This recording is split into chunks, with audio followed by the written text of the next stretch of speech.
Look, uh, these details are important so that we don't get into disastrous interpretation by literalizing passages that come from Old Testament Day of the Lord texts. How does Mrs. White treat the judgment by books verses in the Bible? She strings them all together there at the end of the last chapter of Great Controversy, and then what does she say? Then in great panoramic vision, what happens? What do the folks in the Last Judgment see? The whole Great Controversy, all over again. From whose viewpoint?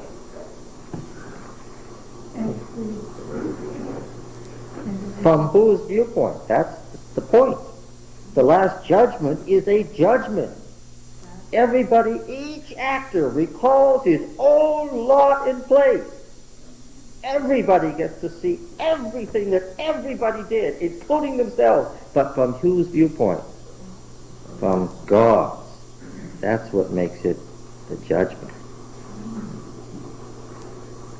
And there's nary a book or a pen. Not a page is turned. Because all of that is biblical language that was up to date exegetically at the time of what it means to keep an accurate record. Right? And the point is, God will give everybody an accurate record of the Great Controversy. Yes? Maybe I didn't hear you correctly. You say everybody sees everybody's, or everybody sees their own? Both. I meant both. Each actor, everybody will see everything. It's the whole Great Controversy. And each actor will recall his own lot in place within him. I'm not sure I want you to see that. Won't matter. I certainly don't want to see yours. You're stuck with it. Everybody's powerless to turn, Mrs. White says, so you're stuck with it. That's the Last Judgment. And the books were open. Well, what else would open books mean? Yeah. Now, that's those that didn't make it see that. All the records are washed clean. No, we've been forgiven. No, you're making it up as it goes along here. Watch out. Mrs. White mentions Nero and Agrippina, his mother, but she also mentions Peter and Paul and John and others watching from the other side of the wall, if indeed you want to literalize the wall. But that's a different issue. Okay.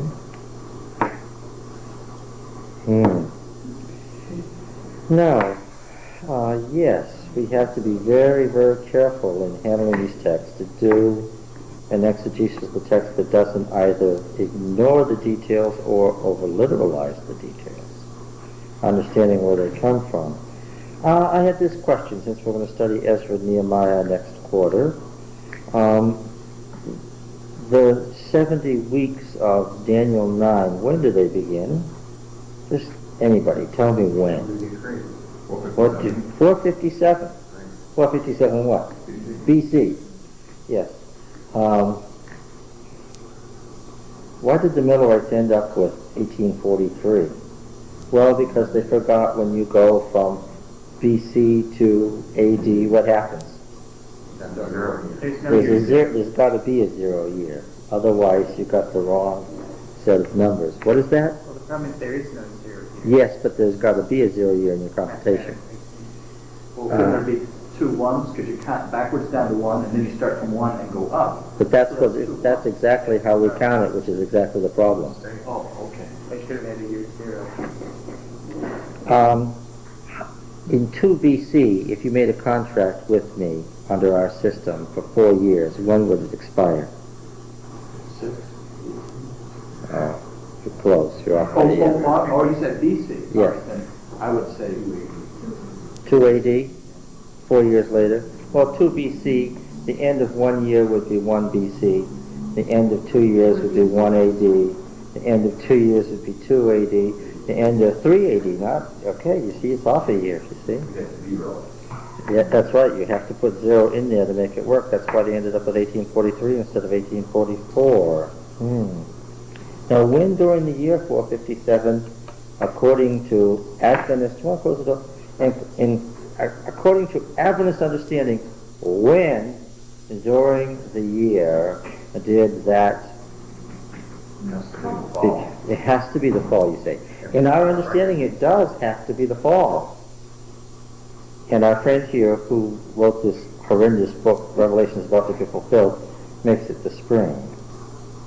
And then he moves everything back to the spring to make it agree with the Jubilees calendar. Wrong. No, that's historically not what happened.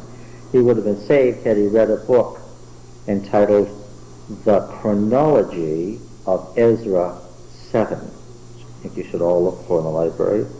Published by the Review and Herald. Its authors Siegfried Horn and Leonard Wood. The Chronology of Ezra 7. Antedating and postdating regular years. What's an accession year? When the king came up. Otherwise, if you don't know that, you don't know why you have to start in the fall. It does have to be. Not because that's the only way you can make the Adventist system work out, but because that's what happened historically. Otherwise, he's got the Messiah cut off in the 4th of 7 years. That's not what it says. It reads literally at the half point of the week. I know because I just read it again to make sure I wasn't making it up in the Hebrew. It's at the half point of the week. Chatzi Hashavua, then the Messiah will be cut off. But he's innocent of the biblical languages too. I want to talk about the calendar system here because it's related to Ruth and related to why this person's book is totally fallacious. When did a year begin in the Old Testament? When did a year begin? There were two ways of being here. Well, yes, I asked Don to read this morning the description of the baptism of Jesus by John the Baptist in the Gospel of John, knowing very well, and even Brother Winslow was suckered into this after all these years, knowing very well that what? I asked him to read the description of the baptism of Jesus by John the Baptist in the Gospel of John. What? There is no, the whole point of the Gospel of John is, listen to this carefully, the whole point of the Gospel of John is that Jesus of Nazareth is the Messiah, not John the Baptist. Because there were more people who believed that John was the Messiah than believed that Jesus was the Messiah. That's the whole, and so of course there's no. How could Jesus be baptized by John? Unthinkable. Who's the true Baptist in the Gospel of John? Who's the true Baptist? Huh? Christ. Yeah. Well, don't say Christ because The Christ. the Christ. Yeah. Yeah. But then why is the story there? Well, let's just read it. This is a good example of how to be careful of exegesis. By the way, folks,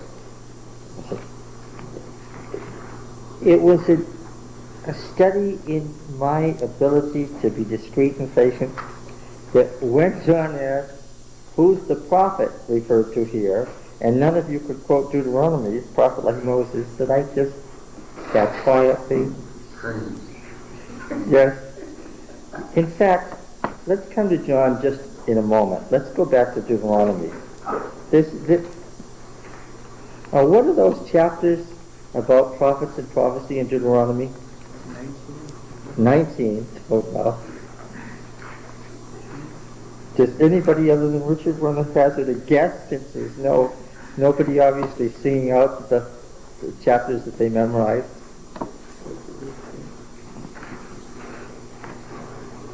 Well, chapter 13 is the one about if a prophet arises among you, or a dreamer of dreams and tells you a sign or a wonder, and the sign or wonder which he tells you comes to pass, and if he says, let us go after other gods which you have not known, and let us serve them, You shall not listen to the words of that prophet or that dreamer of dreams, for Yahweh your God is testing you to know whether you love Yahweh your God with all your heart, with all your soul.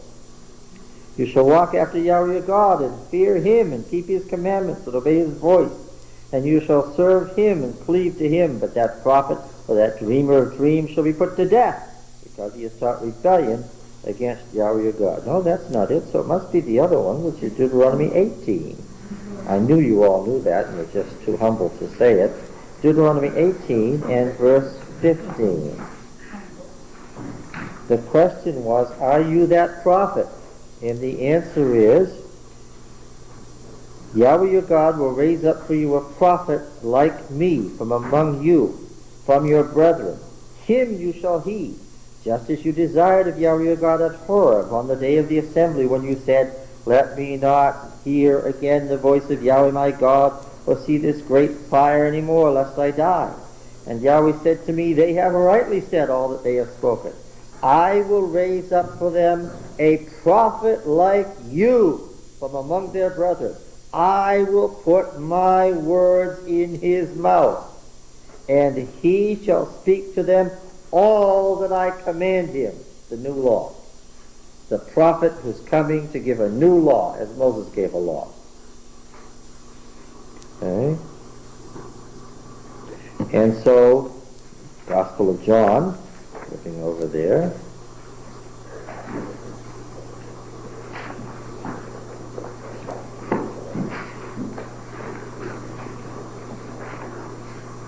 Let's notice how these themes are interwoven in John 1. It should be fairly obvious, but maybe, well, it wasn't appearing obvious this morning, so let me just read it. In the beginning was the Word, and before we get to the Gospel of John, we will have read what survives of the writings of Philo Judaeus. Philo Judaeus, Philo the Jew, the great 1st century BC Jewish Roman philosopher, who wedded the Old Testament to Jewish philosophy and created the great concept of the Neoplatonic Logos, the Word. This has a background. There's a 100-year background to this sentence, in the beginning was the Word. Once we know it, we'll catch what's going on here. In the beginning was the Word, and the Word was with God, and the Word was divine. He was in the beginning with God. All things were made through him, and without him was not anything made that was made. In him was life, and that life was the light of men. The light shines on in the darkness, and the darkness has not comprehended it. It's a pun. Or the darkness has not overcome it. The word means both. So we should say, the darkness has neither comprehended it nor overcome it. And here, to catch this is without meaning until we have read the Essene book, The War of the Sons of Light with the Sons of Darkness. When we read the Essene Great Controversy, then we'll know what this is about. Now, warning, John was the Essene prophet, right? We know that. All right. Who are the Essenes? Regardless of all the scholarly controversy, I side with those who say they were the folks who lived at Qumran. The Essenes were the people of the Dead Sea Scrolls, or at least they were the people of some of the Dead Sea Scrolls. It is at least possible that the huge cache of scrolls in Qumran K4 that was so badly decomposed, and yet is the great bulk of the Dead Sea Scrolls, that they were in fact the scroll from the temple in Jerusalem that had been brought there immediately preceding the Roman encirclement of Jerusalem in AD 70, and that in fact what we have is what's left of the great temple library. That's very possible. But nevertheless, those scrolls that are particularly and distinctly Essene surely come from the Essene sect itself. Okay, so the Essene sect with they were the eschatology people. If you were in Judaism of the 1st century, if it was 20 AD, Jesus hasn't begun his ministry yet. you and I get in a time machine and we go back to Palestine in 20 AD. I want to see the temple, okay? And we wouldn't be lost because we know what the city looked like. We could walk right to the temple. We'd have no trouble. We'd know where all the buildings were and everything. We'd even know some of the people. We'd even know who they were by name just by looking at them for the first time. But if you said to me, where are the Adventists? Where are the folks who are writing about fulfillment of prophecy and how the time is run out and that it's about to happen? Where are the Adventists? What would I say? I'd say, listen, there's probably a few around here in Jerusalem, but if you want to go to the Adventist headquarters, we've got to walk down here 20 miles to the Dead Sea, down to Qumran, and they're all there. They can tell you exactly how many days since the 70 weeks started, how many days till it closes, and they can also tell you that that as you know from reading the Septuagint, the world is now how many years old? 6,000. And what's about to happen? There's at least 3 separate major works. What did the Essenes tell the rest of the Jews and the world in general was about to happen? The 6,000 years, what did they say? And we're going to read this, because I want Adventists to read this. I want it on record. What did they say? It's almost over. And what's going to happen? Will come, and what will he do? He'll destroy the earth, and then what will happen? The 7,000 years will be what? Will be the Sabbath of the world, and the Messiah will reign on earth for how long? For 1,000 years. And if you read the book of Jubilees, you can see that that's going to happen in a year or two. And then the things that are written in Joel and Daniel and Zephaniah, all the proof texts that are so familiar to us, Habakkuk, what's going to happen? They're going to happen. They're going to happen in this order. They even have charts. I've seen some of the Essene charts. They've got charts. They've got it all charted out.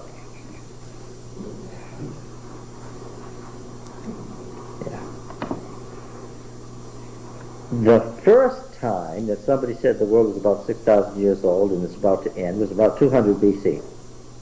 That's the first record we have in the Maccabean War, just before the Maccabean War. The world is 6,000, because the Greek, remember I put the 3 textual families on the board last week? The Palestinian text, and the Egyptian text, and the, what was the other one?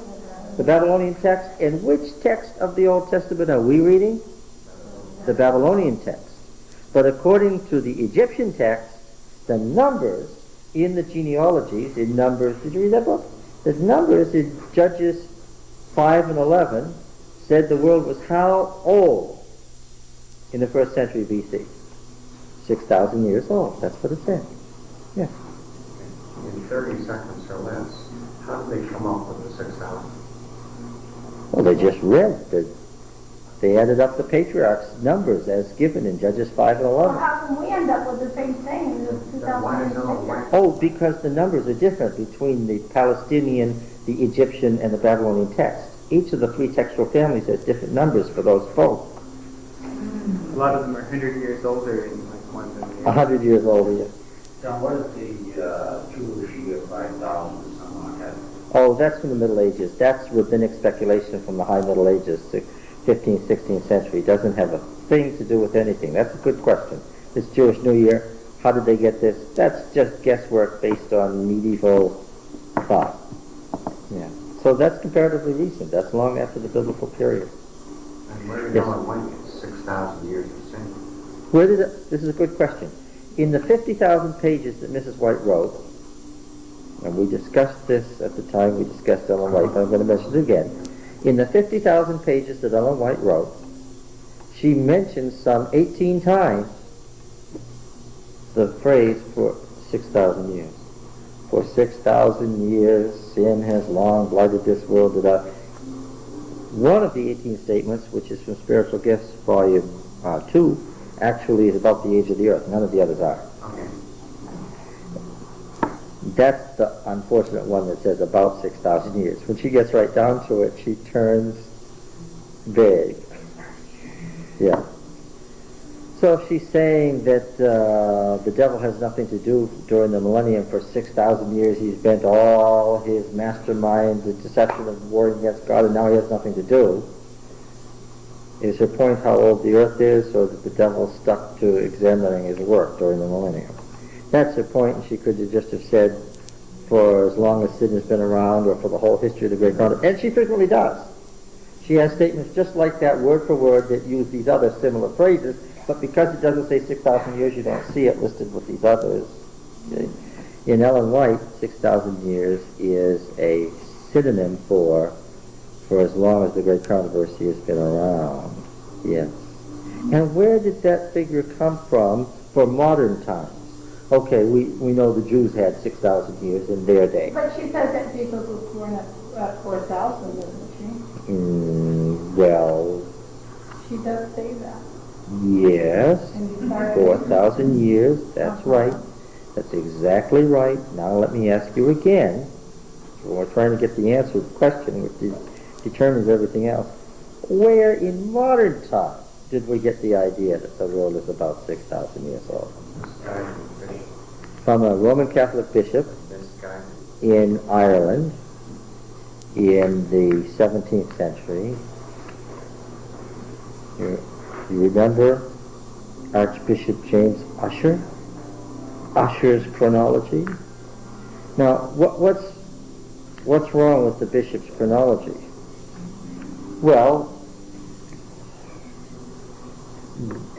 be he ever so sincere, what did he not know back there in the 1600s? What did he not know? The nature of genealogy. Well, he didn't know anything about ancient genealogies. He didn't have a Syrian kingless A and a Syrian kingless B. He didn't know that you go down 7 generations, you skip the middle, and then you add the last 7 generations. And that if you've got a genealogy that's less than 14 generations long, then you insert a couple of the middle ones. He didn't know that. Okay. Do you think it might have mattered that we have parallel king lists that overlap, where when it got too long, for memory's sake, they just omitted the middle section and they moved them up, and this guy down here became what? The son of this guy up here. After all, the word son in these Semitic languages means what? Descendant. So it can be which descendant? The next one, or what? One that, yes.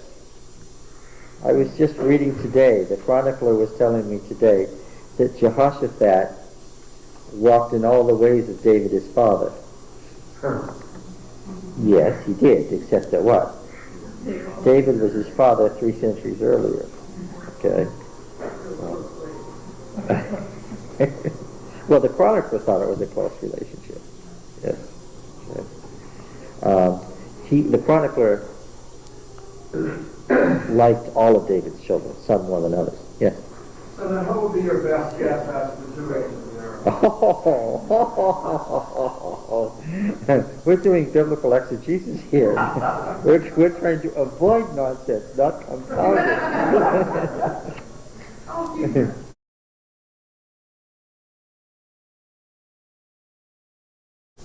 No, I'm not going to. Yeah. Okay, now. Well, you told us that there were 3 different lists. Yes, each one with a different set of numbers. What are the numbers for the 3 sets? Well, I can write them out for you if you'd like me to. I can't do it right now from memory, but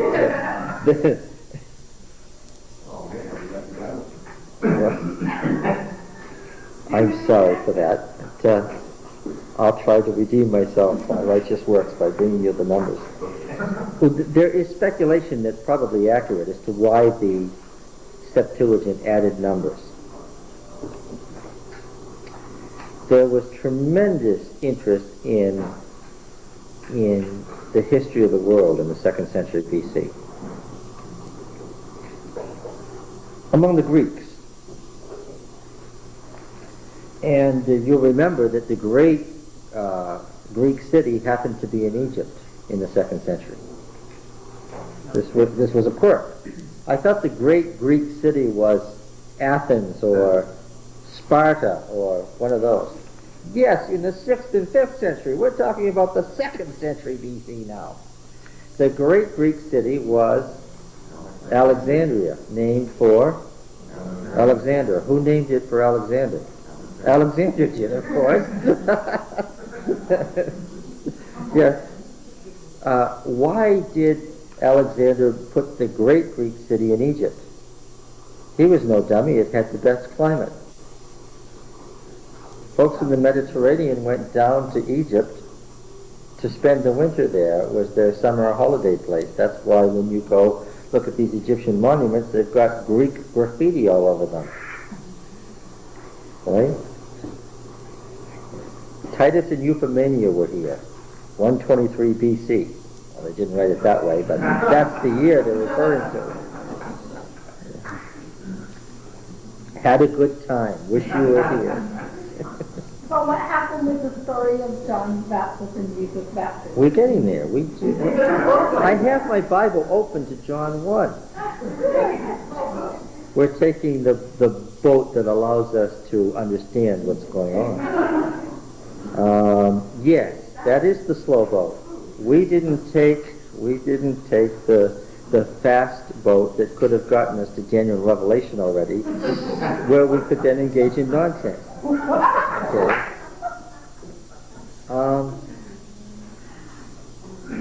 The Greek historians wanted to know all about the history of the world. Now, there was an Egyptian priest who tried to equate the history of Egypt with the history of the world as the Greek historians could ferret it out as best they could. This Egyptian priest's name was Manetho, M-A-N-E-T-H-O. You'll see him mentioned here and there. He is the fellow who went back to the Egyptian records as far back as he could go and came up with the dynasty system. Remember we said that I believe that the Exodus was in the 18th dynasty, not the 19th dynasty? Those dynasties, or families of kings that were related to each other, weren't made up by modern Egyptologists. They were made up by Manetho in the 2nd century BC, and he was remarkably close. Got a few dynasties confused and made up a couple that didn't exist. But amazingly, Manetho's dynasties, this is 2nd century BC, turn out, based on archaeological data, to have been pretty close to the facts. And he only seems to have gotten off at the outer limits 20 to 30 years at most. Isn't that amazing? Now then, Manetho's agreement with Greek historians, well, take a wild guess. How old do you think the Greek historians guessed man had been on the earth before the gods? How long? 6,000 years. Yes. Yes, John, that's true, and I'm glad you got it right. Now, here's an Egyptian who is working on his dynasties to come up with a number that accords with Greek historians' beliefs. He's an Egyptian priest, and he's there at Alexandria, which is, after all, on Egyptian soil. And you remember that Greek religion had been mixed with Egyptian religion. This is where we get Tanis and the cross and the Madonna and Child that you see so commonly in the 2nd century BC. I said 2nd century BC. Some of the really beautiful statues of the Madonna and Child originate in the 2nd century BC. There was lots and lots of belief in the dying and rising God, that the Greco-Roman religions were looking for a God who would die and rise again. They were looking for a virgin mother who would give birth to a God who came in human form. This was general belief in the Greco-Roman world. You have to ask yourself, how did Christianity make it in this world? Folks heard it, and what did they do? They recognized it as what? Oh, yes. Oh, that happened. Ah, yes. People all over the world were saying what? Yes. How could the Roman emperor have despaired that he had 300,000 Christians to deal with in about a century? Because it was a popular religion of the lower classes. They recognized it as a familiar religion. Okay, it's also why the Madonna child became so popular so fast. It was already around, it was part of the culture. And the whole symbol of the cross, and the shepherd of Hermas. For centuries, picture of the shepherd carrying the lamb. Those shepherd of Hermas statues, most of them come from the 1st, 2nd, and 3rd century BC. The good shepherd, some of them say in Greek, on the pedestal. The good shepherd. Jesus hasn't been born yet. Okay. All right. So there was general interest in equating the various lines of knowledge. You know, some people have said, well, why didn't the Industrial Revolution that occurred in the 18th century AD occur in the 2nd century BC? The general knowledge of things like geometry and electricity and so forth was about the same in the 18th century AD and the 2nd century BC. The only difference appears to have been that in the 2nd century BC, most people were slaves and weren't free to think. And in the 18th century, in Northern Europe, where Protestantism was, most people were what? The great majority of the population was free. That's why the science occurred in Northern Europe, not Southern Europe, where Catholicism still had control of people's minds. The Protestant religions weren't strong enough to say, don't think something that might suggest something different from what the Bible says. The Protestant religions weren't strong enough to do that. The Protestant religion said, priesthood of all believers, you're free. Of course, as soon as you tell somebody they're free, what might they do? They might think something different from what you think. That's the trouble with Protestantism, right? And that's always been the papacy's contention and its criticism. If you let people think anything they want to think, then what? They'll think all sorts of wrong things. That's always been the Catholic criticism of Protestantism. Yes? Like the earth isn't round. Like the earth isn't round. Or the sun is... Which we say, okay, you threatened to kill this guy, Galileo, if he said that the earth moves. See how silly you are? But then some other Protestants developed and said, well, you know, mankind's been around for 100 billion years, and we don't like that. See, that's the problem. Now, it was just at this time, though, when there was this general interest in making all these different lines of knowledge fit together, that the Jewish Holy Scriptures were translated into Greek.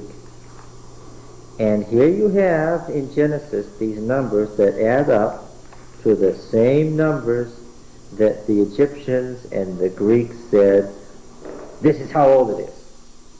And there's the nasty suspicion that the translators what? Made the numbers fit, yes, so that Greek-speaking Jews and Jews who used the Greek Bible, and who does that include? Well, maybe, but who especially does it include? Well, no, I'm thinking of Paul, yes, the folks who wrote the Gospels, apparently the person absolutely who wrote the book of Hebrews, absolutely because of the way the thing is quoted, the person who wrote the book of Revelation, all the fellows who wrote the lesser epistles. What am I saying here? They were all a certain school. That the folks who wrote the New Testament, how many of them am I saying? All of them use exclusively what as their Bible when they're quoting? The Greek. Yeah, that's right. In other words, the Egyptian family. You don't really mean exclusively. I do mean exclusively. There are no quotes. There are no quotes in the Masoretic text. Well, then wouldn't that make it, that's the New Testament we have? The New Testament that we have quotes the Greek Old Testament in its Greek form. Of course, why? What was the language of their day? But what? Some of our interpretations and our translations they wouldn't have recognized. What did I tell you, Pete, about Matthew 1:23 is quote of Isaiah 7:14. What does Matthew say it says? It says what? A virgin shall conceive. How did Matthew know it says that? Parthenon. Because it says Parthenos. It says a virgin. How do I know he knows that? Because he quotes it word for word and uses it as a proof text. How do you know that Jesus was the Messiah? He was the one born of a virgin. Why is that important? Because that's what the prophecy was. Oh, I see. But I'm not reading the Septuagint. I'm reading the Masoretic text. And what do I know? And what do I know? It even said now, because I have, thanks to the Dead Sea Scrolls, I have the Hebrew originals on which the Greek translations were based. Now what do I know? It said originally a woman. It said a young woman.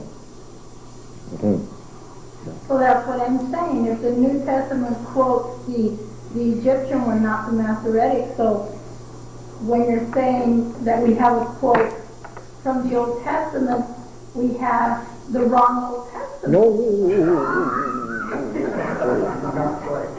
No. I was right with you there. So right at the end, when it was going so well. Where did you fall off the bridge at? I don't know. Tell her. Yes. What was her problem? The word wrong. Different. If you had said we have a different Old Testament, all would have gone well. Different Old Testament. Yes. So where was the Hebrew scrolls and everything? They were still sticking around. Now wait a minute. We are talking about Hebrew scrolls in every case. These people were reading the Greek. They were in the temple in the old storage cupboard. Yes, remember, who would have been reading the Hebrew in the first century A.D.? They were there, folks could read them. What sort of folks? Not rabbis, because they were village pastors, and no offense, but village pastors, what do they know? What am I going to have to say? What do they know? Whatever they're told. I'm sorry to say that, but after all, I trained ministers for 17 years, and I know how it's done. So,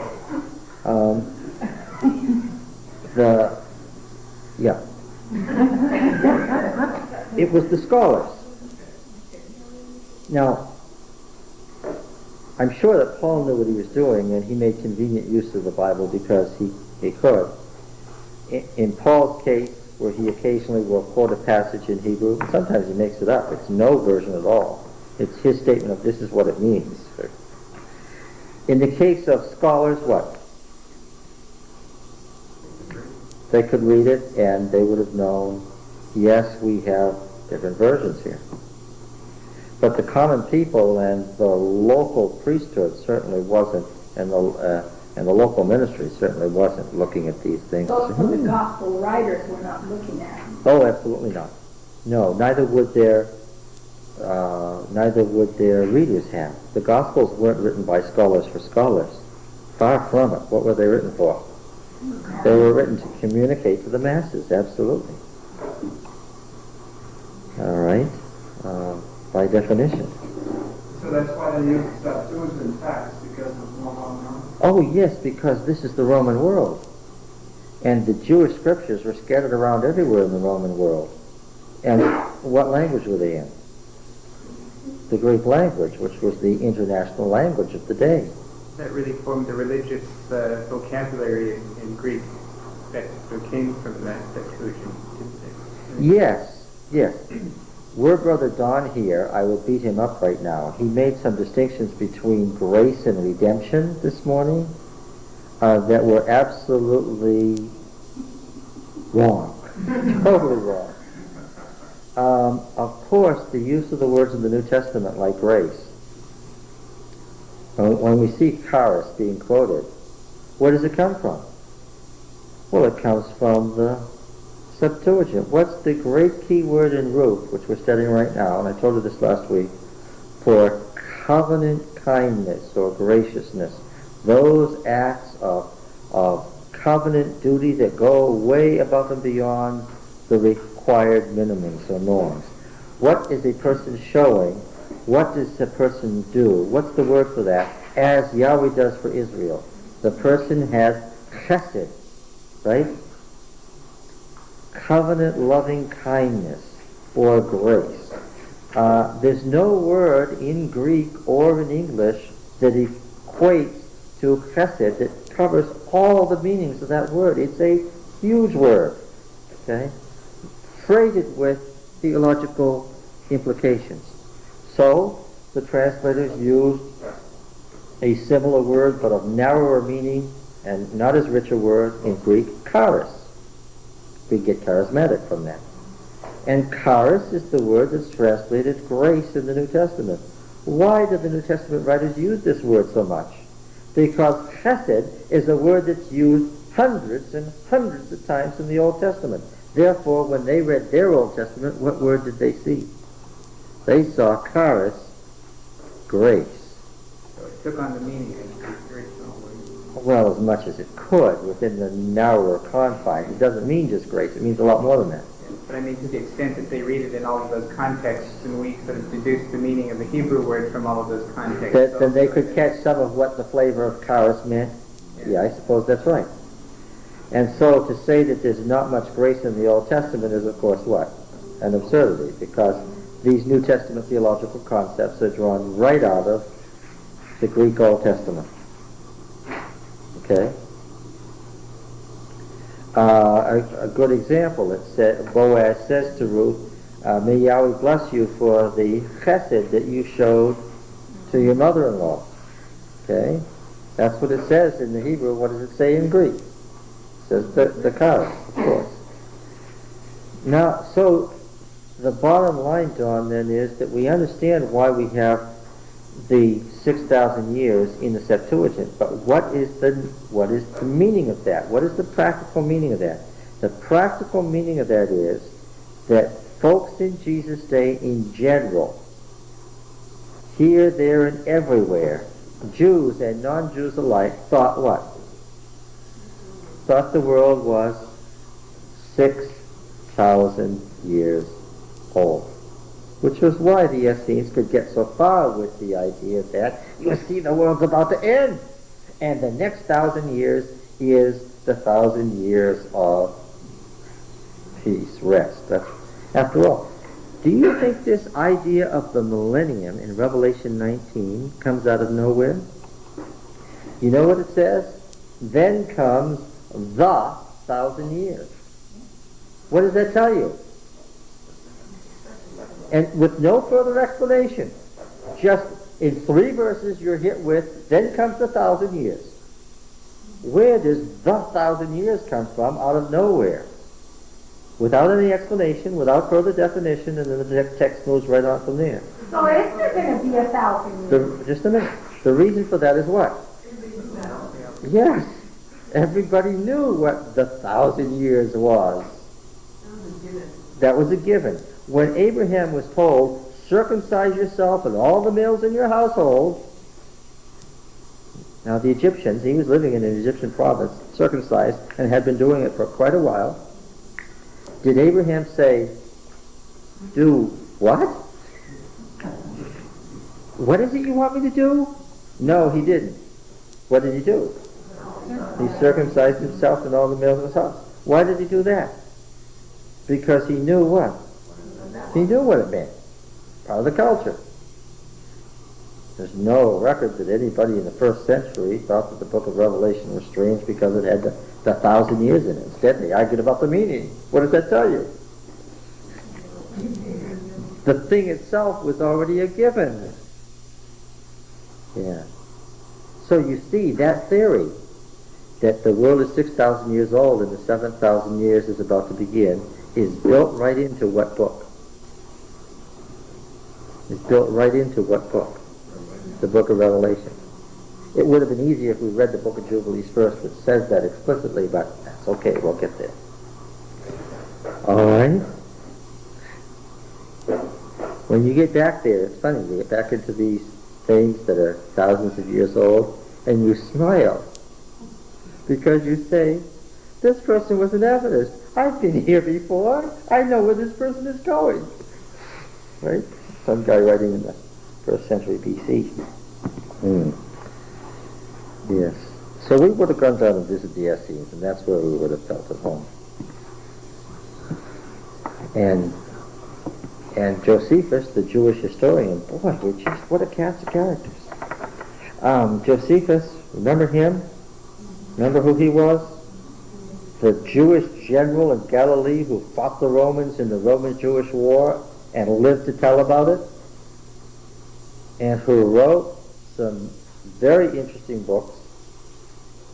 One of them, The History and Antiquities of the Jews. She wrote for the Roman world, so the Roman world will stop hating the Jews. So they know that the Jews were the most ancient and cultured of races. And what does he tell us in his Antiquities of the Jews? That the Essenes were the most devout of all the Jews, and that they produced fiery prophets who denounced the kings and the vices in the culture.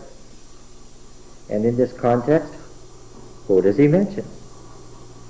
John the Baptist.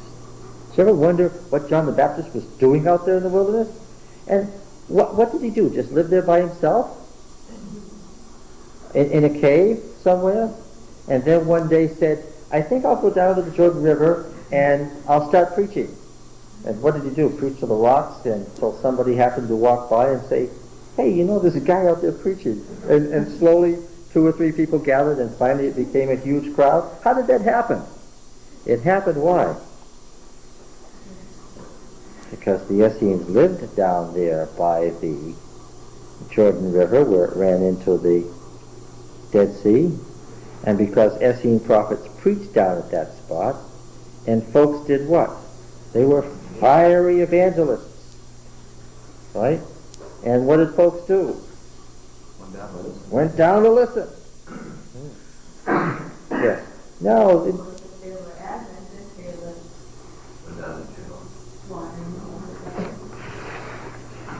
Well, yeah, there were the moderate Protestant types, and then there were the more conservative fundamentalist types, like the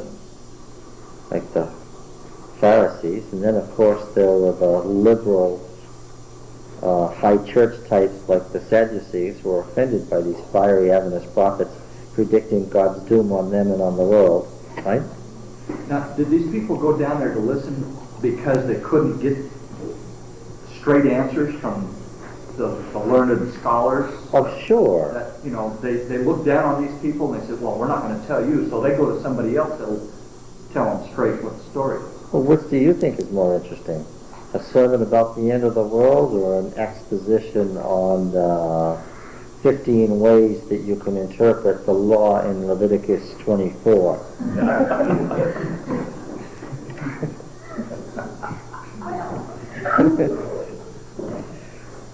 I know, I might go listen to the one about the law. But you mean today it's like whether we go to revival or whether we come here.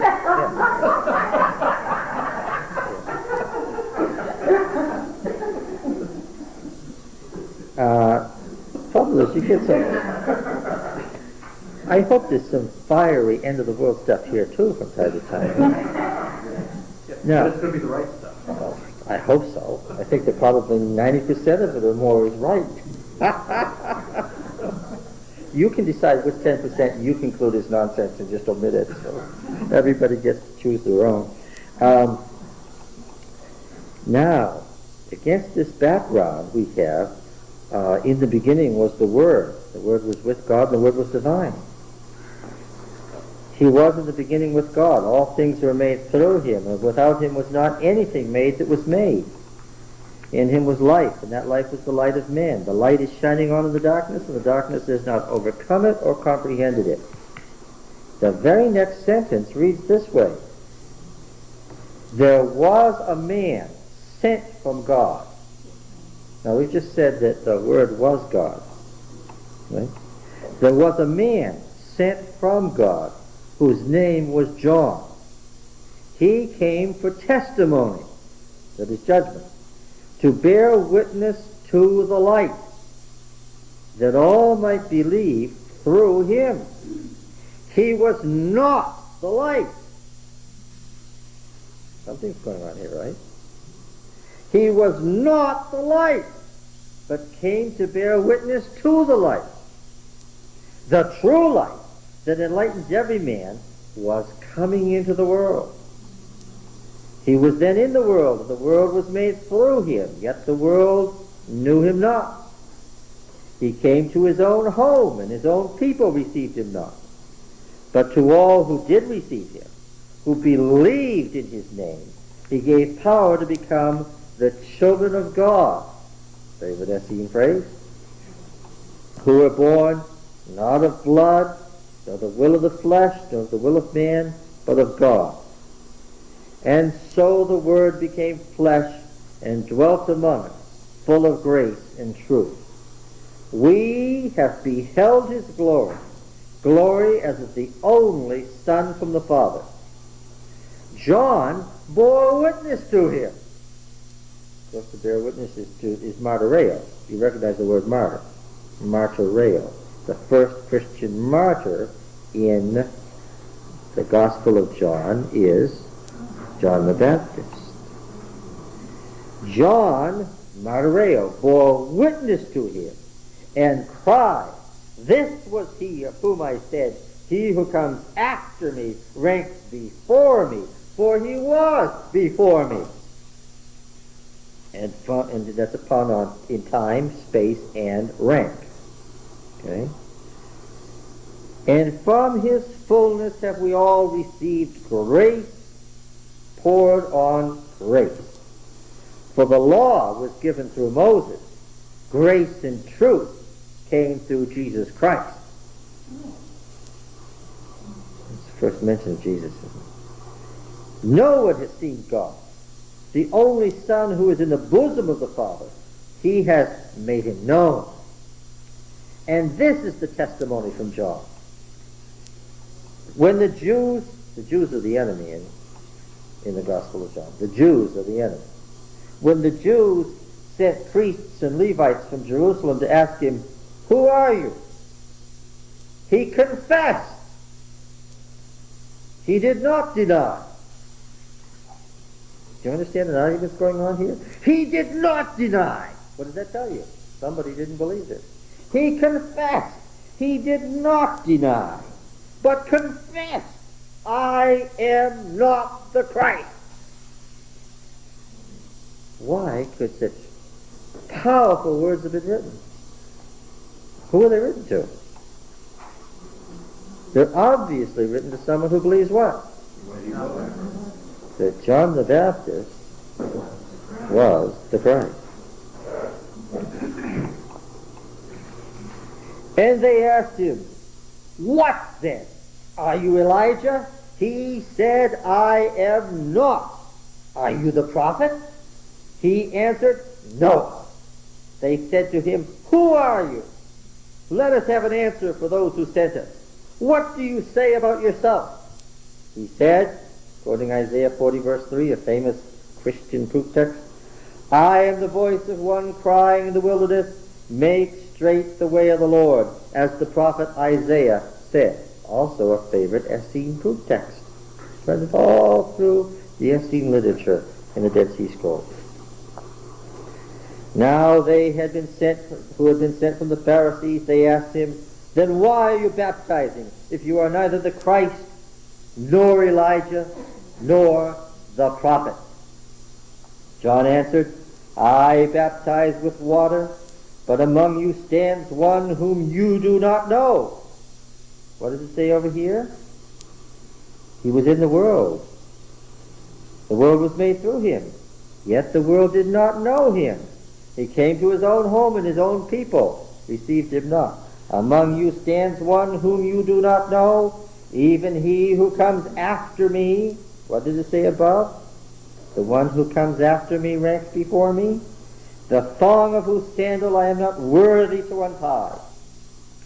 This took place in Bethany beyond the Jordan, where John was baptizing.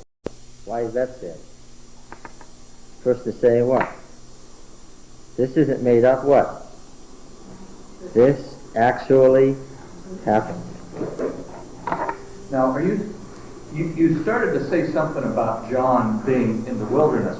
Are you saying that he spent quite a bit of time with the Essenes studying the Word? How, I would have said exactly what you said, except I wouldn't have used the words quite a bit of time. I would have said what? The whole time. The Essenes were, the leaders of the Essene sect were priests. The whole thing was that they were the true priesthood, and that the priesthood, the Zadokites in control of the Jerusalem temple, were the, she has an appointment. I didn't drive her out. Yes. Okay. That's what I was just The wanting to Essene make sure I sect was a Jewish sect throughout the whole world. John the Baptist was the Messiah. I think this was a bit of a problem for Christians. Why did people want to see Jesus? Because they believed that he was, Matthew 16. Keep your fingers in John 1. Do you think we'll come back? Maybe next week.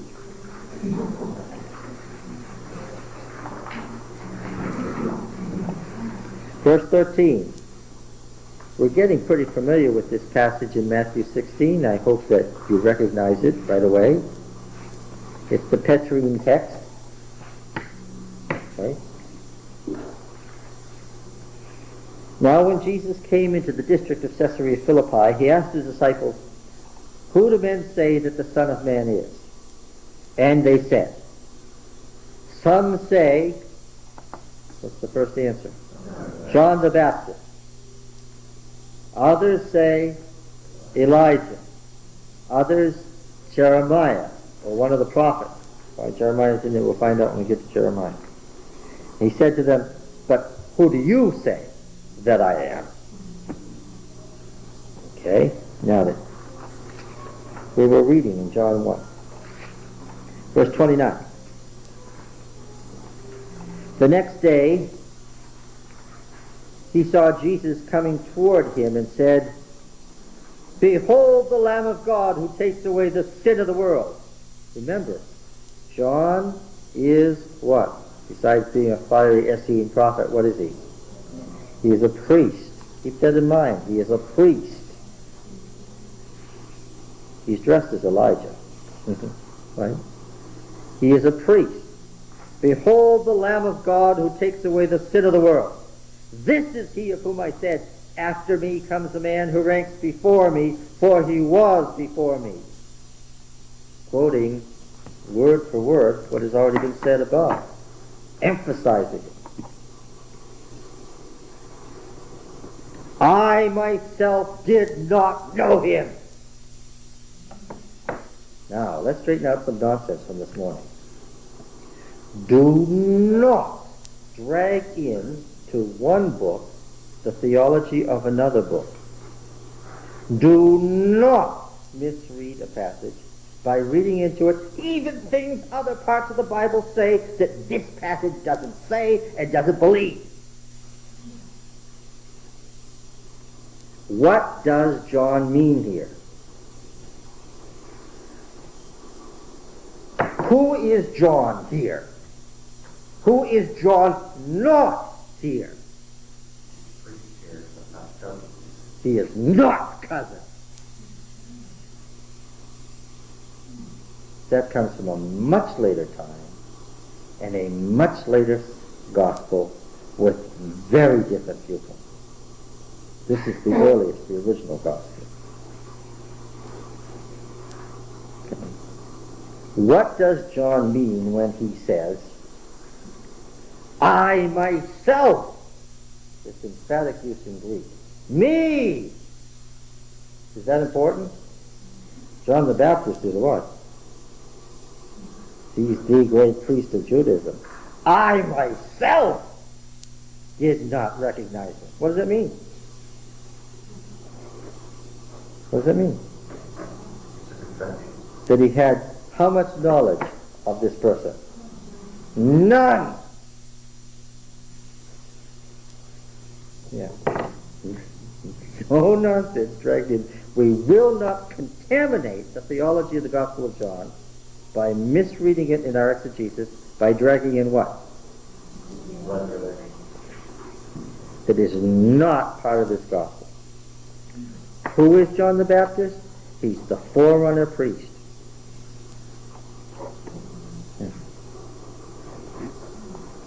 I myself did not know him, but for this I came baptizing with water, that he might be revealed to Israel.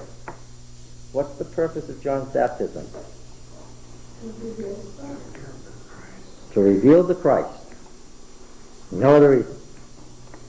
So in this argument, Christianity is saying to the Essenes, who survived, of course, what?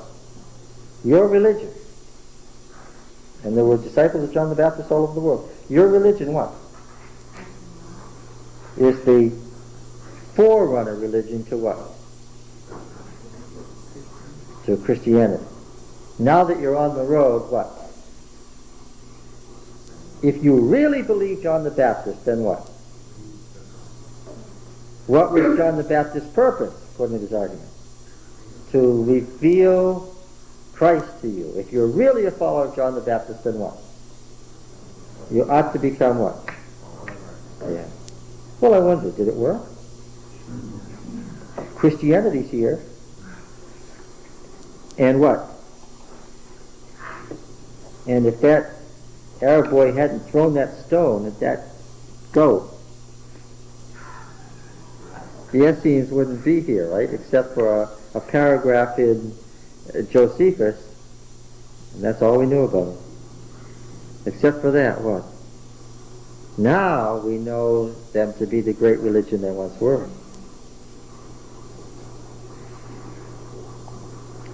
I myself did not know him, but for this purpose I came baptizing with water, that he might be revealed to Israel.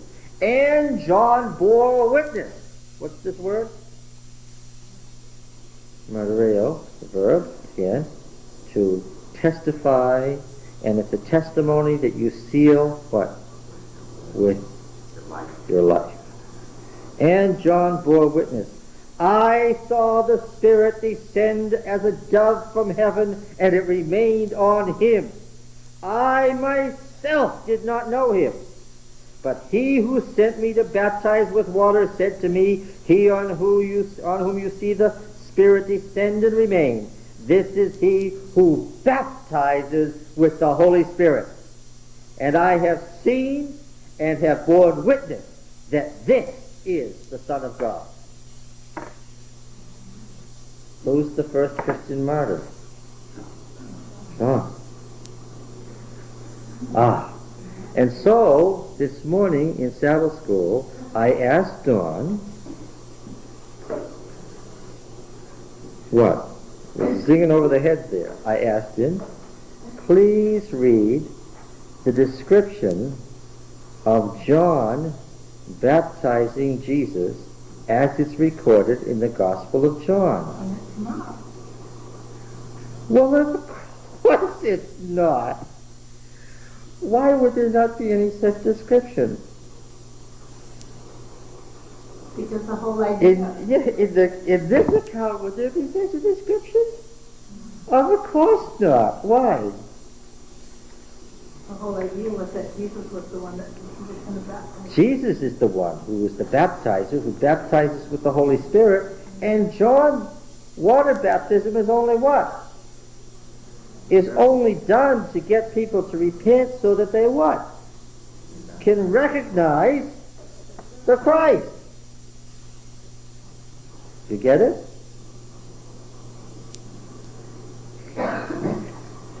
I know. So what are the arguments about that too? Arguments today have nothing to do with the exegesis of the text. Arguments today get settled based on an exegesis, right? We do that first. Yes?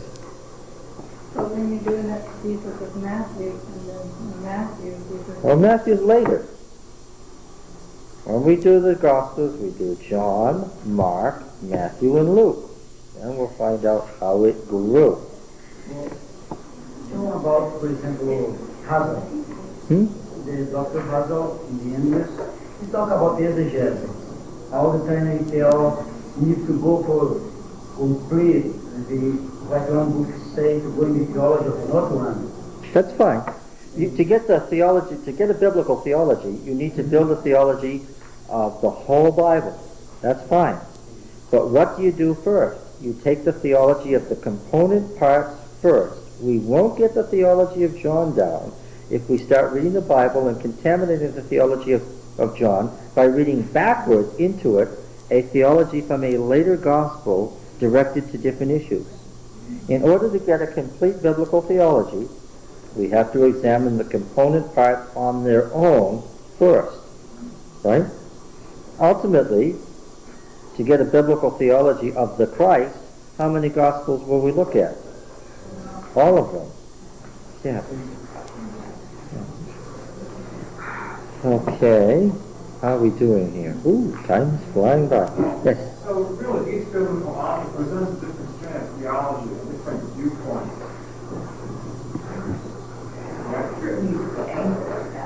How many people do you know who aren't individuals?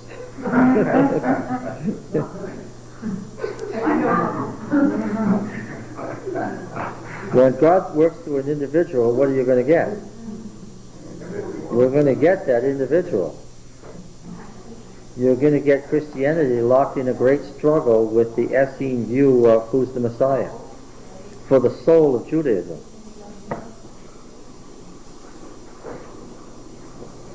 When you know that, the Gospel of John is going to do what? Oh, all sorts of things. The new vistas open up. Oh, I see. Yeah. Yes? In verse 31, he says, I came baptizing with water. Now, is he telling them that his mode of baptism with water is just a symbolic form of baptism? Yes, of course. But there's something that you don't know here that is going on in the text. Can you think of another passage real close by in John about water and spirit? Because the difference here is water baptism and spirit baptism. Before we get that far, what does this is written in Greek? What does the word spirit suggest to you?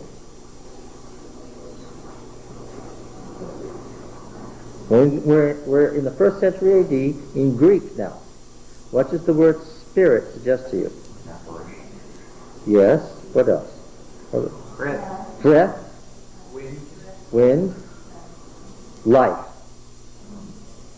Soul. Ghost. The Holy Ghost. Right? It suggests, because this is Greek thought now, separating matter from spirit. Matter and spirit, the opposites, right? The opposites, matter and spirit. Spirit is that which is not what? Now this is Greek thought. Oh, and I hate to say this because we're going to go back to the Old Testament. You're going to remember I said it and start repeating it in the Old Testament. But anyway, that's what happens when you have the nerve to start exegeting a New Testament book when you're not there yet.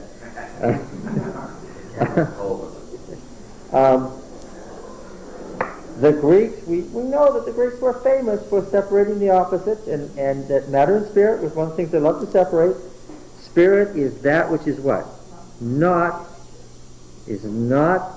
matter, not physical, not destructible, right? Spirit lasts forever, whereas matter is corporeal, temporal, within time, within space, so forth, okay? So, what is water? What? Matter, okay? It's of the here and now. So, do you think that water has anything to do with corporal, fleshly? After all, the Greeks knew what's in the underworld? Water. It's a watery place, okay? Okay, what else might be water? See here, you don't know this because you haven't had a chance to read a lot of 1st century BC and a 1st century AD popular Greek literature, have you? That hasn't been what you've been doing for the last few nights. But if you did, you would find that water is a frequently used word for what? Didn't water confuse them because it evaporates, disappear, it's not stable? Well, it was one of the elements, wasn't it? It's part of the elements, the four elements that are elemental, physical. It's very, yeah. Let's look at a similar passage. John 3. You may have heard of this before.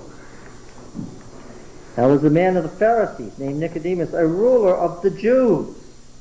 You notice how being Jewish is treated in the Gospel of John? What's that? Not too good? The Jews. Do they mean something when they talk about the Jews there than we do now? I mean, we talk about the Jews as the whole Jewish people, but wasn't that talking more about the rulers or something? Well, look at verse 25. A discussion arose between John's disciples and a Jew. That's no ruler. No, that's a commonly quoted misstatement. The Jews are not the leaders in the Gospel of John. 5:1. After this, there was a feast of the Jews. Right? Jesus went up to Jerusalem. 5:18. This was why the Jews sought all the more to kill him, because he not only broke the Sabbath. Quick. Insert what? What? Broke the Sabbath quicker in evidence. Insert what? What? Appeared to break the Sabbath according to the Jews, right? Right? That's not what it says, but what? What do I have to do? What? That's what it means, yes. Why could he break the Sabbath? Because what? Because he made it, yes. Does that mean other people could? No, but the passage means what it means. No special pleading. We're going to be stuck in this class. It's an awful thing. We laid out the hermeneutical principles, and we said what? Whatever the Bible affirms, what? We will affirm. Whatever the Bible denies, we will deny. That could end us up in terrible. Who knows what you'll end up believing if you take that as your principle? Okay. Yeah. Here's a normal thought, right? Anyway, as you go on, the Jews is a much bigger thing than that. Who are the Jews in the Gospel of John? Who are the Jews? It's a much bigger thing than a group of leaders. Well, we'll come back. But in some context, it does seem to mean that. I mean, like when it says the Jews sent a delegation of priests and Levites to John, you don't imagine that as meaning that all of the Jews did. I do. That's exactly what the gospel writer means. The Jews, the entire group, all millions of them sent this group. That's what it means. Because the Jews function theologically in the Gospel of John. Who are the Jews? What? Yes. Well, but who are they? The light was in the world, and the world has neither comprehended it nor overcome it. The Jews are those who know the light and reject it.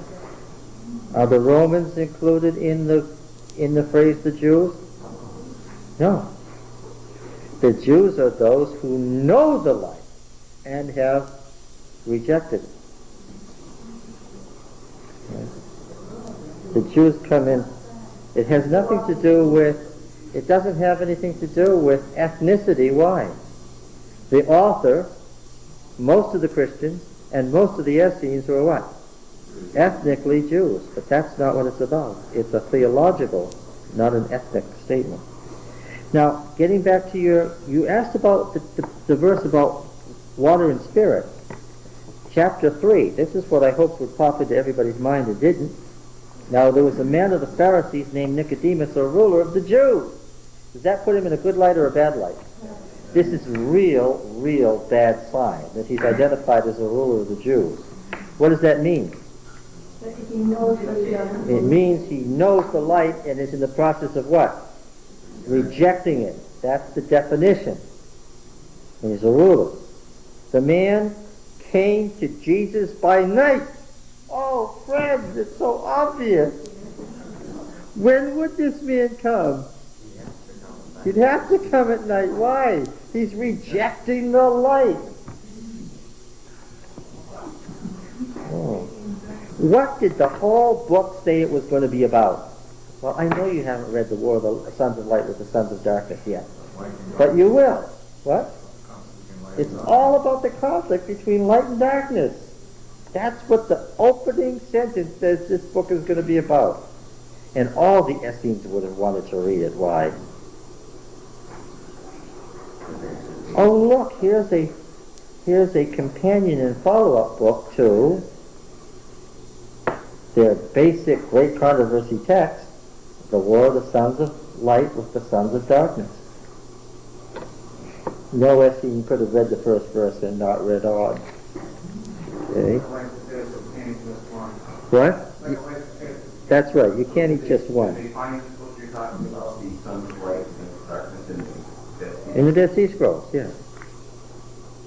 There's always been the charge. See, it doesn't make any difference to us because we know this. There's always been the charge that the Dead Sea Scrolls have been soft-pedaled for so long because of the fear that people will find out that Christianity was based on pre-existing religions. That all of this stuff came from stuff that was already there and just put together in a certain way and packaged and called Christianity. Are we surprised at that? No. That's always been our basic viewpoint. Right? Read Desire of Ages, Mrs. White will say, among the Jews it was popularly believed da-da-da-da-da-da-da. Well, in the 19th century that was wishful thinking. Today we'd say what? Yeah, we know because we've got the texts in front of us to prove that that is so. Yeah. Now, what are we doing in chapter 3? We're trying to answer her question. This man came to Jesus by night and said to him, Rabbi, we know that you are a teacher come from God, for no one can do these signs that you do unless God is with him. Jesus answered him, truly, truly I say to you, unless one is born, and here's this Greek word anothen that means either anew or again. So what does your translation say? Born again or born anew? From above also? Or? From above. Okay, you can, yes, anothen, it's a preposition that can be used for from above. Well, which does he mean? Does he mean anew, again? Well, this is the new birth. Does he mean anew or again or from above? Yes, okay. He cannot see the kingdom of God. Nicodemus said to him, how can a man be born when he's old? The kind of question I expected him to ask. Do you understand what Jesus has said here? Yes. Is it obviously that it's a spiritual statement? Yes. Is it an unusual statement philosophically? No. What does Nicodemus center on? Physical. Right? In the distinction between matter and spirit, where is our friend Nicodemus headed? Toward the physical side. Wasn't he doing that on purpose? I mean, he knew what Jesus meant, didn't he? Well, are you listening to my exegesis? What is this man? Someone who what? Who knows the light and what? And is rejecting it. Okay. Now then, how can he enter a second time into his mother's womb and be born? Now, Nicodemus has got us the image of a man going back into a womb. It's a full-grown man. It's a funny picture. But it's a physical picture of physical birth. Okay. Jesus answered, truly, truly, I say to you, unless one is born of water and the Spirit. Now, what's the distinction again in the Greek mind? Matter and spirit. Okay, take a guess. Somebody take a guess. How is water used popularly in Greek literature? What is it a symbol for? What? No. Symbol for the spirit. Is it? How could it be a symbol for the I Spirit? mean, we use it in Christian terms. Oh, listen. stop reading into it what it doesn't say, you'd say the very opposite of what the text says. The contrast. It's being used here as a contrast to the Spirit. The question was, can a person be born a second time, physically? And Jesus' answer is, unless someone is born of water, which is number one, and the Spirit, which is number two. So the first birth he's referring to is what kind of birth? There's a physical birth. Born of water. What's the water? In the water that comes out of The amniotic fluid, which was popularly believed to be an expansion of semen. You got it? It's the semen hyphen amniotic fluid. It's the water that comes from the father physically that expands in the womb. Now that's not true. That's not what happened. Please think the way they thought. It's that water that the father plants there that the baby lives in. That's the physical birth. So now does Jesus mean the water of baptism, or does he mean the water of birth? What's the answer? Yes. Because what are you doing when you go into the water? You're dying so you can be born. Yeah. Okay. So the water is a pun on the birth fluid, the semen birth fluid, and the water of baptism, which is the water of the underworld. It's the water of the physical world, as opposed to the spirit world. Nicodemus asked about physical birth. Jesus said, unless someone is born of water and the Spirit. Both. Right? Okay. Now, what was the verse that you quoted? What was the verse that you quoted? 1:8, wasn't it?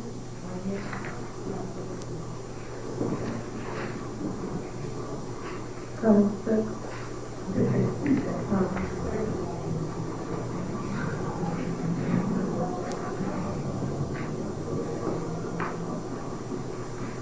The verse about water in, 131? But for this I came baptizing with water, the physical baptism. The first birth, that he might be revealed to Israel. Be baptized with the Holy Spirit, the second or new birth, the birth from above. The Spirit, as opposed to the physical. And that's what this text was about in chapter 1 at the very beginning, verse 12. But to all who received him, who believed in his name, is that physical or spiritual? Spiritual. Who believed in his name, he gave power, dunamis, dynamite, power to become the children of God. We're talking about birth and childhood and fathers and sons again. The children of God, how? Who were born, there's birth again, not by blood, nor of the will of the flesh, nor of the will of man, but of God. Okay? Because God is what? God is spirit. Where does the Bible say that? In John 4. Yes. Where is that? John 4.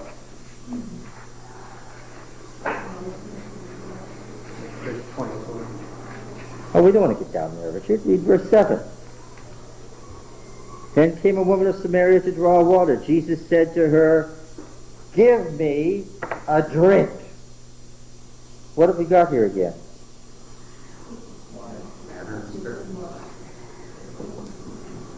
So the disciples had gone away into the city to buy food. The Samaritan woman says, how is it that you, a Jew? Oh, this is fun. Jesus is the Jew.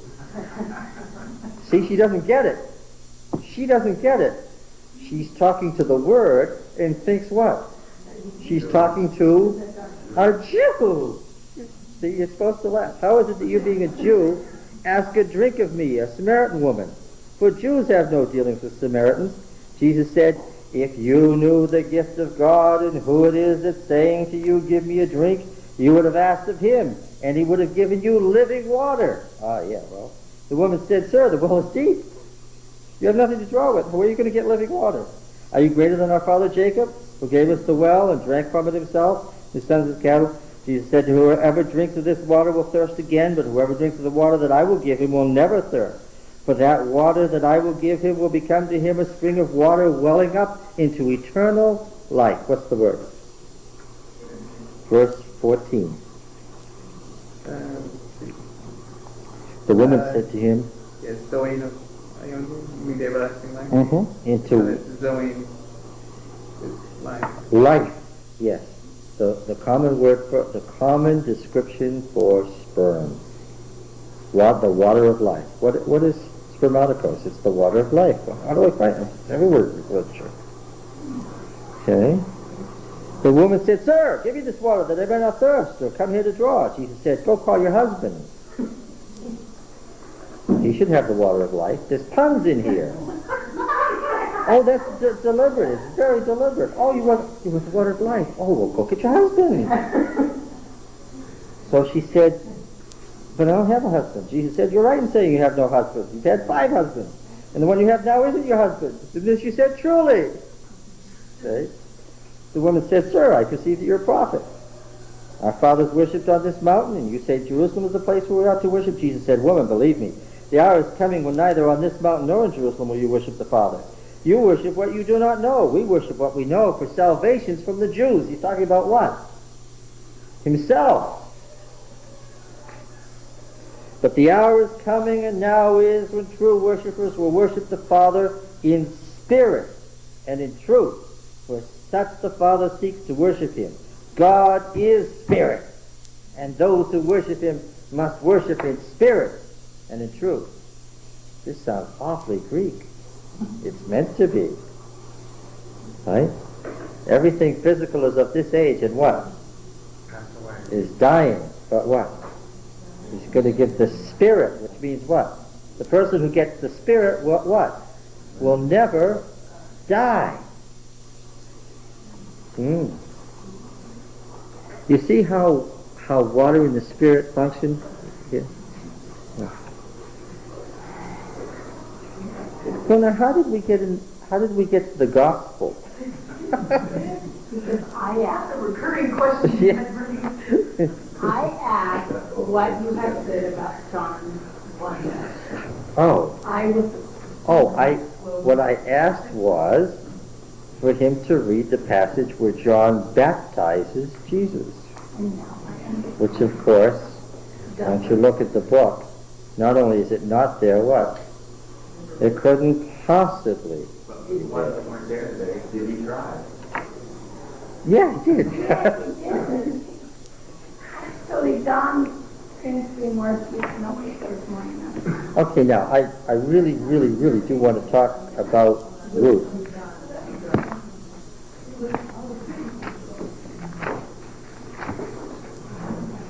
So let's go back and talk about Ruth.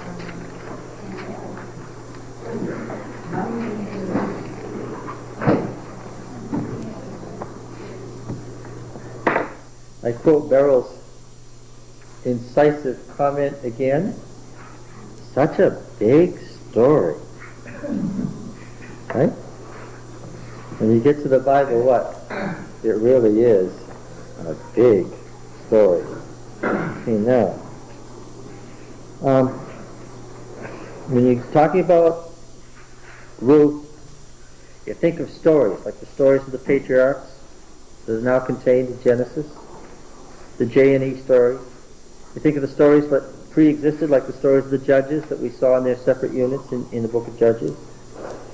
You think of the court history of David, 1 Kings 22 to 36, which we're going to read. You think of the story of Job that's contained in the prose of Job. Yeah.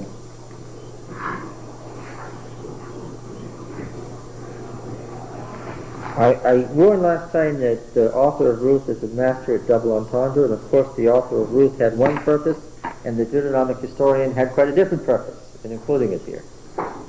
And we said that he wrote the last chapters of Judges specifically with the book of Ruth in mind, with it in front of him. That without Ruth, he would not and could not have written as he did in the appendix in Judges 17 to 21. Okay? Certainly, the book of Ruth is there to describe what covenant life is like, what it means, what chesed really means.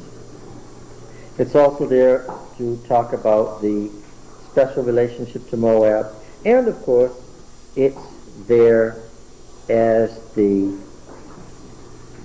one of the great symbols of the spring festival. Well, I thought the pastor was going to preach about Ruth this morning. He was talking all about the chief things that go on in Ruth. Now, the spring festival, what went on then? Now, we described the spring and fall festivals last fall about this time to describe what the spring and fall festivals were all about. Remember? What went on above and beyond everything else? What happened to folks? Everybody got married. The spring and fall festivals, because they were fertility festivals, weren't they? Yeah. And Ruth is incredibly appropriate to the spring festival which it's about. Right? What are they doing, actually, as Ruth is occurring? What's going on? Harvesting what? What's going on? Barley and wheat, right? The barley and wheat harvest is being done. So this is the time of the spring harvest festival. We're thinking right away of Passover and the period between Passover and Pentecost, right? If you're interested in the Jubilees calendar, this is the spring 49 days as opposed to the fall 7 weeks, which Now, early in this century, a peasant boy found a piece of limestone in the ruins of Gezer, and it was soft limestone. It had been scraped off, but that's what they did. They wrote on it, and then they scraped it off, and they could write again. It was their tablets. Okay? And apparently a schoolboy had written his practice exercises on it. And it was his months of the year drawing that they had in ancient Hebrew. And the shape of the letters, the form of the letters, suggests this was the 10th of the 9th century BC. And it's the equivalent of our 30 days, half September, April, June, and November. Okay? And he did pretty well. He got a couple of the letters written backwards, one's upside down, but basically overall he did okay. And it's been known as the Gezer calendar ever since. And this is what it says. It begins in the fall, as the agrarian calendar did. And it says, his 2 months are olive harvest, his 2 months are the planting of grain, his 2 months are the late planting, his month is the hoeing of flax, his month is the barley harvest, his month is the harvest storage or harvest festival, his 2 months is the vintage tending, and his month is the summer fruit. Okay? So, now, yes, I think it would be very wise to put it over there for a while. No, he was just practicing. He didn't have it on. The thing that's important here is that the Hebrew months go about the middle of ours. So that this begins about the middle of September. Okay? Mid-September to mid-October is the first month of the year. That's right now. Okay? And what's going on right now, folks? Well, pointed at me or pointed at that. What's going on right now? New Year. Jewish New Year. Rosh Hashanah, the beginning of the year, has just happened this last week. Okay. It was in Mesopotamia, listen to me carefully, it was in Mesopotamia that they began the year in the spring because of Ishtar, their goddess, who was born in the spring. Throughout the Old Testament period, the Hebrews marked their calendar from the fall. Until when? Until they went into exile. And then what did they do? And a few times before that, when they were under the control of the Assyrians and Babylonians already. And obviously, if the Assyrian Empire is controlling you, and their calendar begins in the spring, what do you have to do? Yeah. Yeah. So it's very, very late in the Old Testament that we find spring being the new year. Exodus 12. P. Hezekiah and later. Late stuff. The latest section of the Old Testament that has a spring new year. One of the mistakes our friend made was he began everything in the spring on his calendar. But if you read Leviticus, when does the calendar begin? Well, the seventh month, but when does it begin? What time of the year? Leviticus 25? We'll look at it up here. Where does the calendar begin in the Gezer calendar? Do you notice? Yes. Where does the Jewish New Year begin today?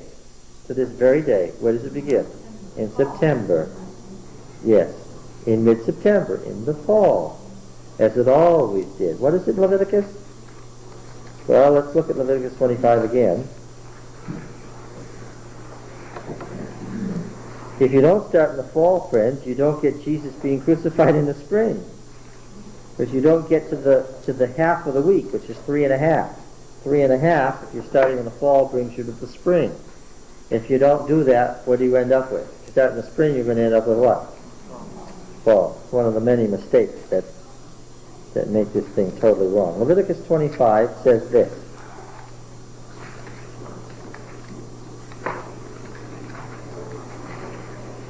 Yahweh said to Moses on Mount Sinai, say to the people of Israel, when you come into the land which I give you, the land shall keep a Sabbath to Yahweh. 6 years you shall sow your field, and 6 years you shall prune your vineyard. The words, the very syntax of it is based on the fourth commandment as we now have it. The fourth commandment as we now have it was written by P. There's no question about this. This is late stuff. What did God say from Mount Sinai again? What did he say? What did God say according to all the old passages on Mount Sinai? The 10 words, right? And the fourth commandment was no Sabbath breaking. That was it, right? There was, you understand that the negative is in the word in Hebrew. No image worshiping. No God following. Right? No false witnessing. No coveting. Words. 10 of them. Okay. So this whole passage is built on the wording of the fourth commandment as it now stands in Exodus 20. Okay.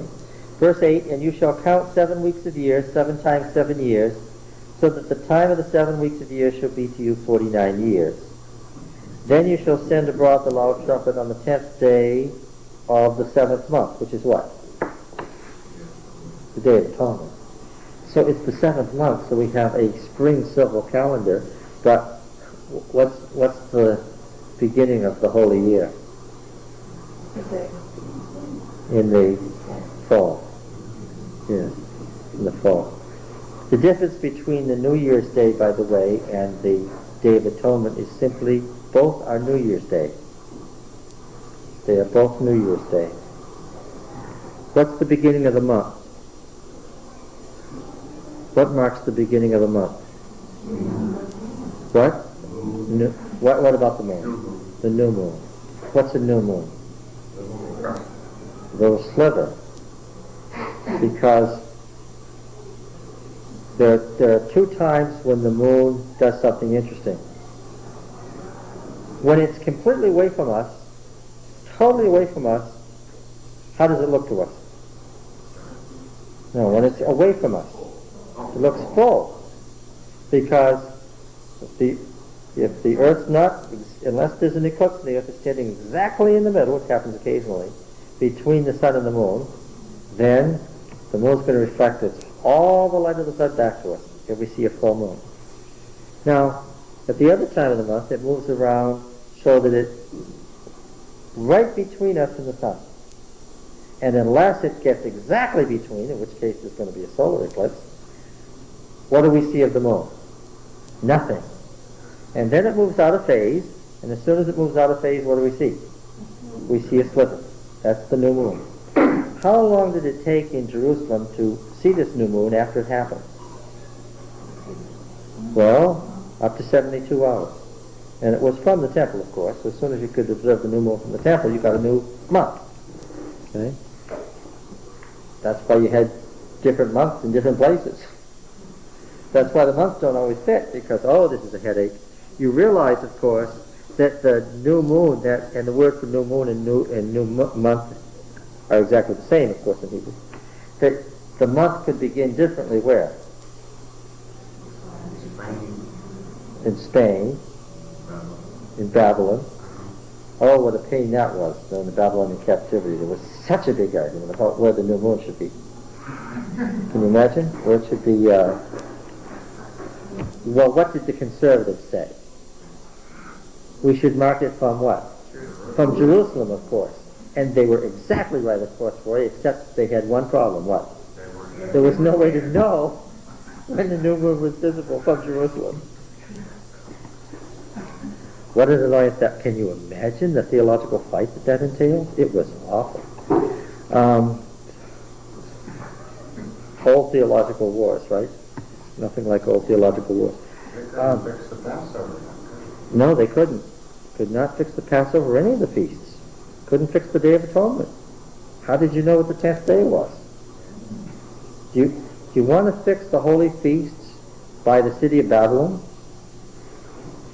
Would you want to do that?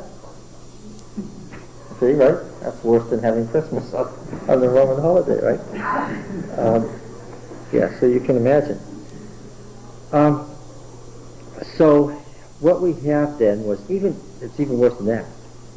Because it's just how high you're standing on a certain rooftop, how quickly you're going to see it, and whether you make it before or after sunset. You realize that. It could be the next day if it's after sunset. And your months may slip as a result. Sometimes the month didn't begin the same in Israel and Judah. Most of the time that didn't matter. But occasionally historical events had the nerve to recur when? Just when things didn't match up. This is why you have books like Dr. Tilly's The Mysterious Numbers of the Hebrew Kings. Why? Because even though the numbers are right, they don't fit. Why? Because doubtless if we had all the records to explain how it was done, what would we find? That the records as they're contained here are exactly right, but what? But we don't have all the records we need to figure out what's going on. Yeah. So anyway, that's a puzzle to occupy scholars with. In any case, what's going on here is that we see both the solar and the lunar year, because the lunar year is the beginning of the lunar new year will be at the beginning of the month, right? But the solar year doesn't begin until the 10th day on average. So if you want to get to the solar new year, you have to wait till the Day of Atonement, which was originally a New Year's Day. Okay? What would be a better day to start the new year? Because everybody knows that the Day of Judgment would be what? The last day of the old cycle, and therefore, because it is cycles, am I going the right way? No? Okay. When you come back around, right, the last day of the old cycle will be what? The first day of the new cycle. So it can't be the 10th day, right? It's got to be what? The first day. Yeah. And it was, if you're talking about the solar calendar. You mean by solar, like the autumnal equinox? Yes. As they conceived it, the autumnal equinox as they conceived it, which may not, in fact, astronomically have been the real equinox. Okay. All right, but they were pretty good at this, right? Because astronomy and astrology was very important in the picture. By the way, if we're going to have a fight over the Jubilees calendar, let me just say it now. What's the Jubilee year? What year number is the Jubilee year? What is it? It says literally that it's number 49. Okay. Can you imagine the arguments the rabbis had over whether it was the 49th year or the 50th year? Rabbinic opinion was divided over this point as to whether or not the Jubilee year was the 49th year and therefore was the last sabbatical year, and you just observed the 7th sabbatical year as the as the year of Jubilee, or whether in fact there was a 50th year, right? Then you'd have another one, right, right. The majority said it was the 50th year. When we went through Leviticus 25, I told you it was the 50th year because the day of Pentecost was the 50th day. But probably those who held the minority opinion that the Jubilee year was intended to be the 49th year were probably exegetically correct, because exegetically the text probably intended it to be the 49th year. Oh, isn't this fun? Yeah. The first sentence so clear. What? And ye shall hallow the 50th year. Well, yeah. Yeah, that's right. Here's you understand that very often a verse is added in the Bible to clarify something that wasn't clear. Or what somebody wanted. Wanted to be clear. Verse 9 says, we'll read 8. You shall count 7 weeks of years, 7 times 7 years, so that the time of the 7 weeks of years shall be to you 49 years. Then you shall send abroad the loud trumpet on the 10th day of the 7th month. On the day of atonement, you shall send abroad the trumpet throughout all your land. If you stop right there, what argument can you have? 49. Whether it means the 49th or the 50th. It is generally agreed by scholars, and you shall hallow the 50th year. The and you shall hallow the 50th year signals what? Somebody's interpolation, that is interpretation of the text. Very early interpretation, because remember, these three textual families branched off after the exile in the 5th century BC. If you get either what's clearly a mistake in the text, somebody's copied the wrong word, misspelled it, all the things, left out a sentence because they skipped from, that sentence ended with a word, this sentence ended with the same word, they left it out, and you see a mistake that's in all three families, what do you know? It was before the exile. Yeah. And then when you see a mistake that occurs in only one family, you know what? That occurred after these branches, these families divided off from one another. After the Jewish community in Egypt and the Jewish community in Babylon weren't having any contacts with each other. Yeah. Okay. So, in here we have the fall new year. The fall is really what Deuteronomy says, but nevertheless, there was a spring festival. Why did they have a spring festival? Because they had a spring harvest. Something ended and something else began. Right? Okay, what ended? Well, the grain harvest ended, right? If you just look at the Gezer calendar, grain, wine, and oil were the most. Grain, wine, and oil were the three great products of Palestine. Grain, wine, and oil. Okay. Grains are barley and wheat and millet and spelt. The grains are barley and wheat and millet and spelt. What's the last one? Spelt. I don't know.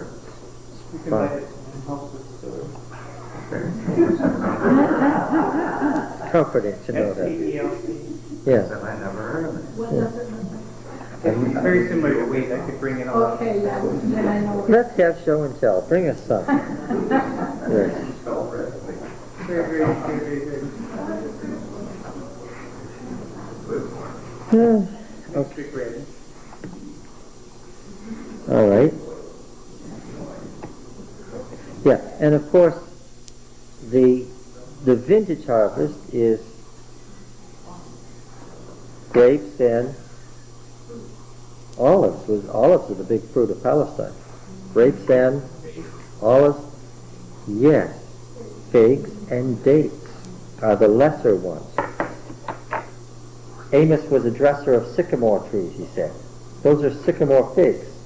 They grow bigger if you cut them halfway through the maturing process. And what he was saying he did was, he was the guy who went around and made the slit in the fig halfway through to get a nice big sycamore fig. He was saying that ironically. He meant to say that he was the owner of the thing, but he didn't say that. He was saying, I'm a nobody. So he was telling the priest. Okay. So, the first thing that happened was in the fall, according to the Gregorian calendar, and what were they doing? They were doing the harvest of the vintage. Okay. The next thing down, the 2 months of planting, this was when the rains came and it was time to plant the soil. And this when the fall rains came, people in Palestine were planting the grains. In January, February, March, the next thing down, the next 2 months, late plantings, they were planting millet, sesame, chickpeas, lentils, melons, cucumbers. That's the same as we do back home. Scallions? Huh? Well, scallion. You know Ashkelon, right? You know Ashkelon, the Philistine city. Hence, and the Philistines brought onions with them. Hence the word escallion. Yes. Yes. Was there a winter? How come there was a time? Yes, there was a winter. Yeah, we're coming to it. And what else did the Philistines give us? Well, they made this nice loose material, which they named after their coastal plain Gaza. What do we call that to this day? We still call it gauze. Those Philistine people weren't so bad. Once they joined the empire, they were okay. Yeah. In the winter, well, you see, that was between the seasons. It was cold and dry, and that's when they were planting. That was the long period of the maturation of the grains, which is very long. Grain harvest in Palestine is a month sooner now than it was then, because we have shorter, faster maturing grains now. All right. So finally, in the spring, the barley and wheat was ready, and that's what the Book of Ruth is about. And they harvested it, and the harvesting it was done by hand with sickles. Remember, this is still the Bronze Age, and the problem with bronze is what? Beautiful to look at, but what? Yeah, and you can't hit it very hard because what? It's going to break. Yes. So they did flint, beautifully cut flint, separate pieces, built into a bone handle. So you had a bone sickle with a sharp flint. And how did you get the barley? You bent over and what? You took it in your hand. The thing was harvested by the handful. Can you imagine going over a field but like that? And it was cut, and Boaz told his young men, cut some handfuls and leave them behind for her. Don't stop it. He wasn't saying just let her glean the leftovers that you missed, because some of it's going to fall out of your hand anyway. He was saying what? Leave some whole handfuls behind for her. But didn't the maidens go along and tie up the bundles? Was Yes. that their job? Yes. The fall. They did the. But whatever she tied up, what? She got hurt. She got to keep. Yeah. All right. And then, of course, came the great spring festival, which the Book of Ruth commemorates. Okay. When you're going to have the spring harvest, and there's going to be a breather there, and that's a time for people to get married. What are they going to do right after that? Well, the rains will come, and they're going to wait then for a while until they have the harvest stored. Flax.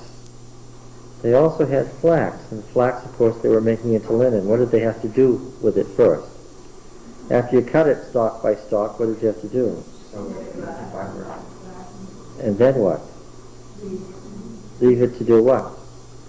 To dry out. Yeah. That's a lucky thing. What story do you think of right away? 2 spies went to Jericho. Right?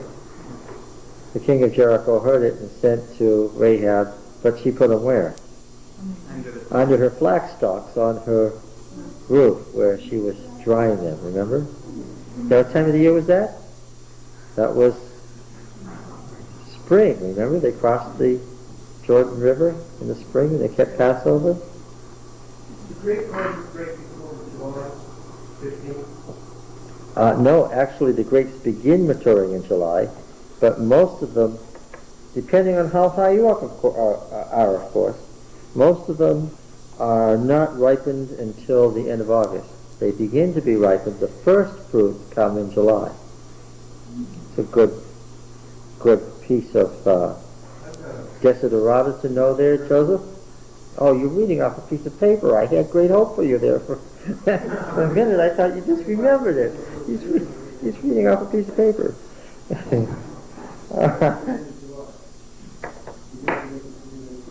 Yeah. So that's why we made this interesting point before. We studied this. They use Passover wine. What is Passover wine? Well, how did they keep it? They boiled it down to what?